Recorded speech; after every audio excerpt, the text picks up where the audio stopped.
नमस्कार साथियों, आपका हार्दिक स्वागत है आपके अपने YouTube चैनल विष्णु मुदगल में। आज हम बात करेंगे IFMS 3.0 पर सर्विस डिटेल अपडेट के बारे में। मैंने पहले सर्विस डिटेल अपडेट कैसे करें 2 वीडियो बना चुका हूं, परंतु IFMS 3.0 पर दिनों दिन अपडेट का काम चल रहा है, जिसके कारण प्रोसेस चेंज होता रहता है। बिना सर्विस डिटेल अपडेट के पे डिटेल चेंज नहीं हो सकती।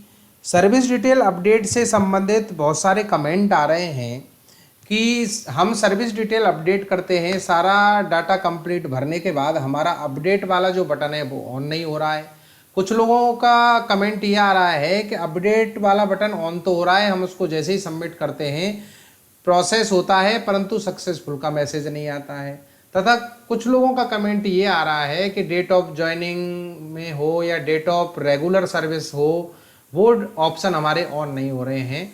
आप को मैं बता दूं साथियों, आप इस वीडियो को देखोगे, कंप्लीट वीडियो अगर आप देखोगे तो आपकी इन सभी समस्याओं का समाधान इसमें होने वाला है। तो प्लीज़ वीडियो कंप्लीट देखें, पूरा देखें, जिससे आपकी सभी समस्याओं का समाधान हो सके। तो चलिए प्रोसेस शुरू करते हैं। आप IFMS 3.0 पे लॉगिन करेंगे और लॉगिन करने के बाद आप SS वर्क प्लेस पे क्लिक करेंगे तो डेस्क 1 डेस्क 2 में आपको DDO रोल में जाना है। DDO रोल में डिसबर्समेंट इंजन में आप एम्प्लॉय मैनेजमेंट पे क्लिक करेंगे। आपको कुछ ऐसा इंटरफेस दिखाई देगा। आप सबसे पहला काम करेंगे, राइट हैंड साइड में माई रोल में अप्रूवर सेलेक्ट करेंगे। अप्रूवर सेलेक्ट करने के बाद मैं जैसा हर वीडियो में आपको बताता हूं कि आपको वर्क फ्लो कॉन्फ़िगरेशन सबको कंप्लीट कर लेना है। वर्क फ्लो कॉन्फ़िगरेशन अगर आपने पहले ही कर लिया है तो आपको करने की ज़रूरत नहीं है, और अगर आपने नहीं किया है तो आप वर्क फ्लो कॉन्फ़िगरेशन में जाएंगे, प्रोसेस टास्क असाइनमेंट पे क्लिक करेंगे और यहाँ प्रोसेस लिस्ट में ऑप्शन चूज करेंगे सर्विस डिटेल अपडेट का। तो इसमें आप नीचे चलेंगे तो आपको ऑप्शन दिखाई देगा कि एम्प्लॉय सर्विस डिटेल अपडेट।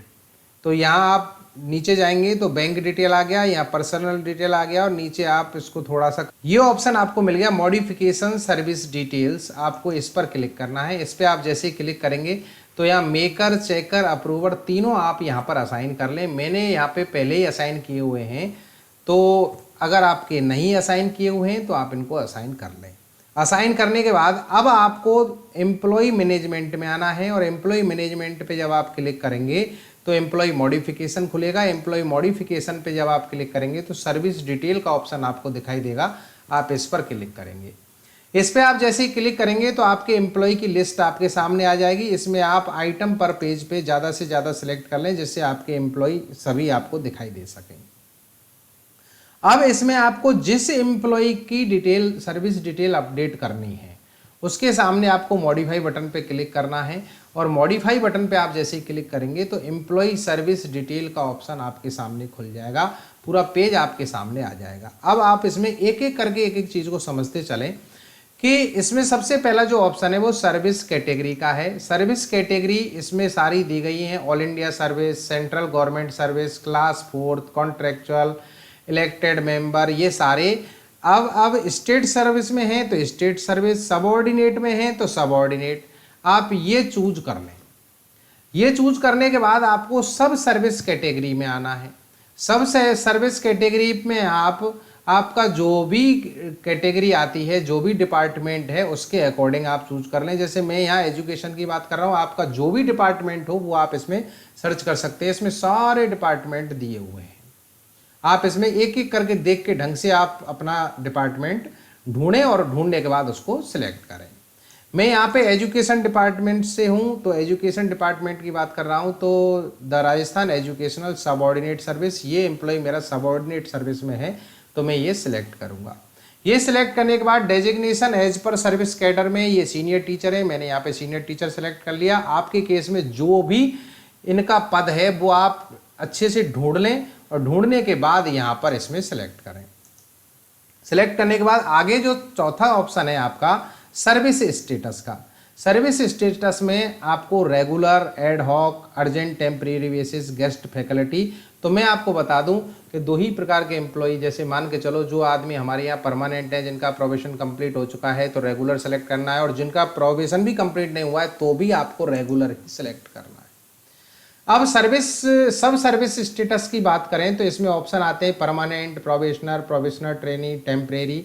तो जो परमानेंट है, जिनका प्रोबेशन कंप्लीट हो चुका है, उसके लिए आप परमानेंट सेलेक्ट करेंगे। और जो लोग हमारे प्रोबेशन में अभी चल रहे हैं तो आप उनके लिए प्रोबेशनर सेलेक्ट नहीं करें, प्रोबेशनर ट्रेनी सेलेक्ट करें। क्योंकि अगर प्रोबेशनर ट्रेनी अगर आप सेलेक्ट करेंगे तो आपका पे एंटाइटल में आपको प्रॉब्लम नहीं आएगी, वहाँ फिक्स पे की स्लैब आपको वहाँ दिखाई देने लगेंगी। अगर आप प्रोबेशनर ट्रेनी की जगह प्रोबेशनर सेलेक्ट करते हो तो आपको पे एंटाइटल में फिक्स पे की स्लैब आपको उधर दिखाई नहीं देंगी। इसलिए आप यहाँ पर ये ढंग से देख करके चूज करें। मेरे केस में इनका प्रोबेशन कंप्लीट हो चुका है, ये परमानेंट है तो मैं परमानेंट सेलेक्ट करूंगा। और परमानेंट सेलेक्ट करने के बाद आता है बात एम्प्लॉय स्टेटस की।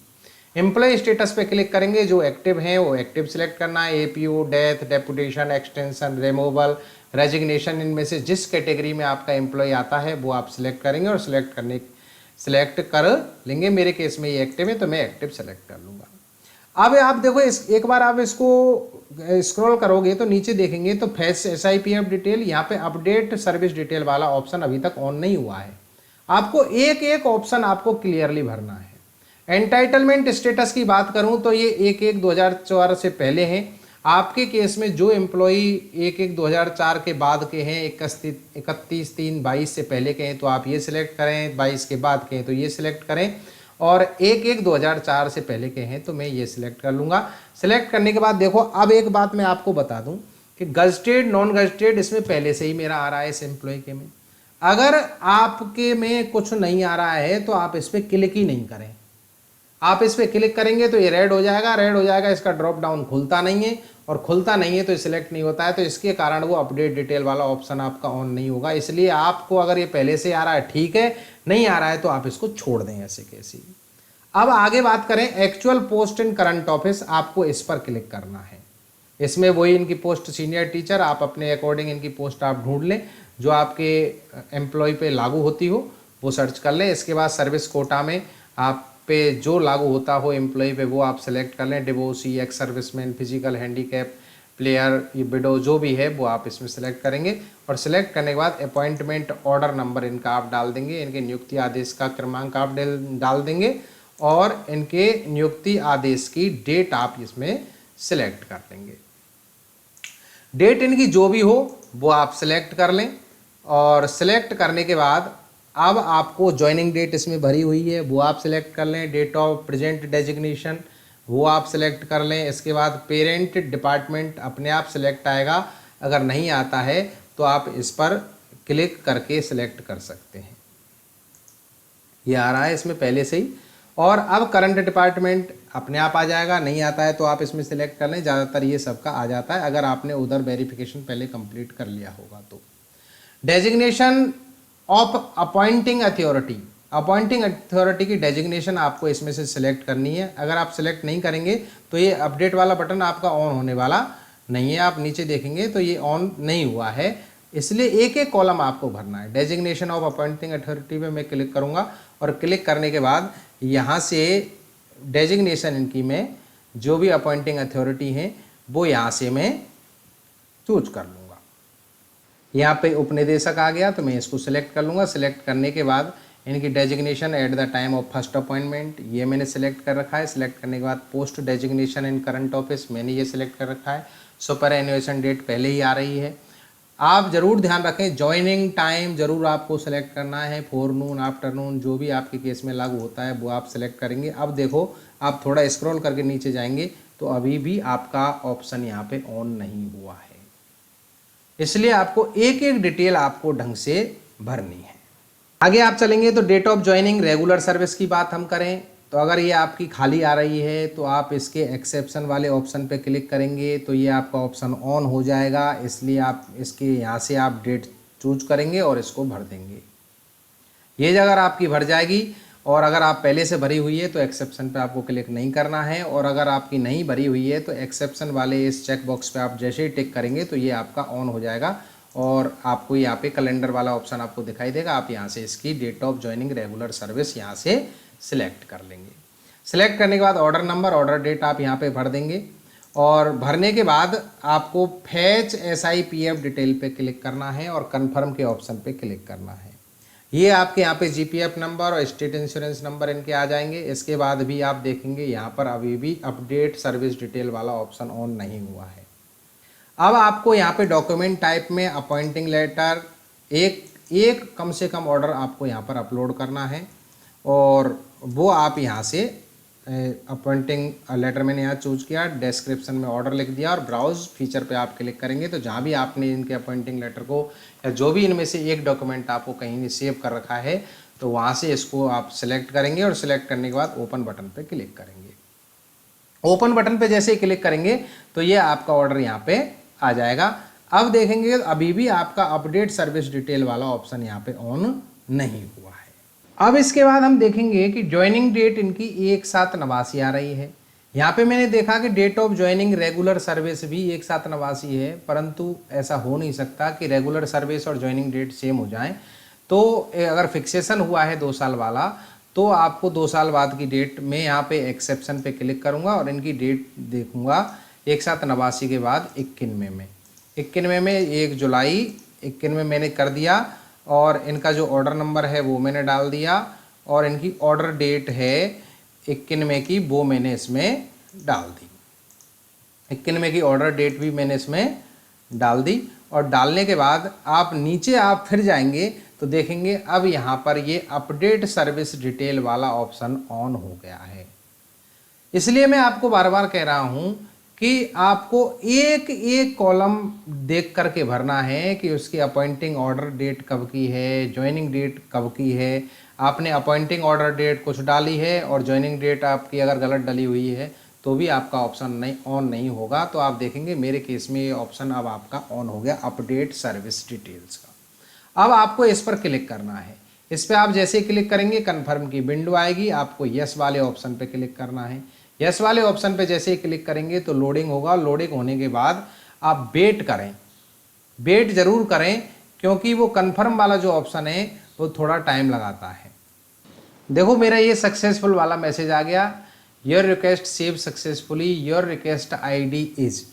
तो आप कहते हैं कि नहीं आता है तो आप थोड़ा वेट करें और अगर नहीं आ रहा है तो दोबारा से आप सर्विस डिटेल वाले ऑप्शन पे क्लिक करेंगे और ओके पर क्लिक कर देंगे। दोस्तों फिर भी अगर सबमिट करने के बाद आपका नहीं आता है तो आपको मैं एक बात बता दूं कि आप ज्वाइनिंग डिटेल के सामने मैं आपको खोल करके बता देता हूं उस ऑप्शन को कि आपको दोबारा से जैसे मैं एम्प्लॉय मैनेजमेंट में जाऊंगा और एम्प्लॉय मॉडिफिकेशन में सर्विस डिटेल पे क्लिक करूंगा और सर्विस डिटेल में जिस एम्प्लॉय की मैंने अभी सर्विस डिटेल आपके सामने अपडेट की थी उसी एम्प्लॉय को मैं खोलता हूँ तो उसके सामने मॉडिफाई बटन पर मैं क्लिक करूँगा। तो आप ये जरूर ध्यान करें अगर आपने date of joining regular service यहाँ पर भर दी है, एक्सेप्शन पे क्लिक किया था आपने यहाँ पे भर दिए, भरने के बाद आपने ऑर्डर नंबर ऑर्डर डेट भर दिया होगा, आप दोबारा से उस एक्सेप्शन वाले इस ऑप्शन को अनचेक कर दें। अनचेक जैसे करेंगे तो वो ऑर्डर वाला ऑप्शन यहाँ से हट जाएगा, डेट आपकी यहाँ पर सही हो जाएगी और उसके बाद फिर वो अपडेट सर्विस डिटेल वाले ऑप्शन पे क्लिक करना है, अपने वही डॉक्यूमेंट अपलोड करना है और डॉक्यूमेंट अपलोड करने के बाद आपका मैसेज क्लियर आ जाएगा कि आपका ऑप्शन आपका सबमिट हुआ या नहीं हुआ। सर्विस डिटेल आपकी इस प्रकार से चेंज हो जाएंगी। दोस्तों ये पूरा प्रोसेस रहा सर्विस डिटेल अपडेट करने का। आप कंप्लीट वीडियो देखेंगे तो आपको किसी भी प्रकार की कोई समस्या सर्विस डिटेल अपडेट करने में नहीं आएगी। फिर भी अगर आपको कोई समस्या आती है तो कमेंट बॉक्स में आप ज़रूर हमें लिखें और अगर आपको वीडियो अच्छा लगा हो तो प्लीज़ वीडियो को लाइक करें, शेयर करें और चैनल पे नए हैं तो प्लीज़ चैनल को सब्सक्राइब कर दें और सब्सक्राइब करने के साथ साथ नोटिफिकेशन बेल को ऑन जरूर कर लें जिससे आगे आने वाले वीडियोज़ का नोटिफिकेशन आपको मिल सके। बहुत बहुत धन्यवाद। Thank you so much.